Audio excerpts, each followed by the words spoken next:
ဘဝမှာတနေရာမှာပိတ်မိနေတယ်လို့မျိုးအပြောင်းလဲတစ်ခုတော့လိုချင်တယ်ဒါပေမဲ့ဘဲကစရမှမသိဘူးအဲ့လိုမျိုးခံစားဘူးကြလားတကယ်လို့အဲ့လိုခံစားနေရတယ်ဆိုရင်ဒီအကြောင်းအရာကအားလုံးတော့ပါပဲတကယ်ကိုအစွမ်းထက်တဲ့အခြေသုံးချက်ကိုပြောပြပေးသွားမှာပါ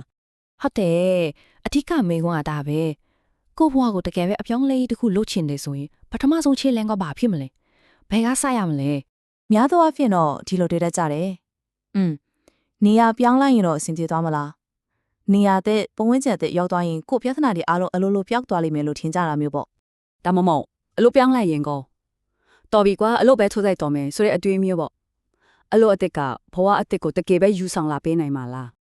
ဒါပေမဲ့အမှန်တရားကတော့အဲ့ဒီလိုမဟုတ်ဘူးနေရာဒီအလုပ်တွေပြောင်းတာကယာယီဖြစ်စီနည်းတစ်ခုလိုပဲတကယ်အပြောင်းလဲရဲ့အရင်မြစ်ကအဲ့ဒီမှာမဟုတ်ပါဘူးတကယ်အဖြေကဒီမှာပါဘဝကိုပြောင်းချင်တယ်ဆိုရင်ကိုယ့်ရဲ့စိတ်ကိုအရင်ဆုံးပြောင်းရမယ်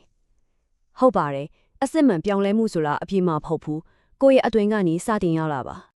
ကဲဒါဆိုအဲ့ဒီအတွင်းကပြောင်းလဲမှုကိုဘယ်လိုစတင်ကြမလဲအဓိကကျတဲ့မန်တိုင်ကြီး၃ခုရှိပါတယ်နံပါတ်1အတိတ်ကိုအဖြစ်တင်မနေနဲ့တော့ကိုဒီလိုဖြစ်တာဘသူကြောင့်ဘာကြောင့်ဆိုပြီးလက်ညှိုးထိုးနေတာတွေကိုရက်လိုက်ပါ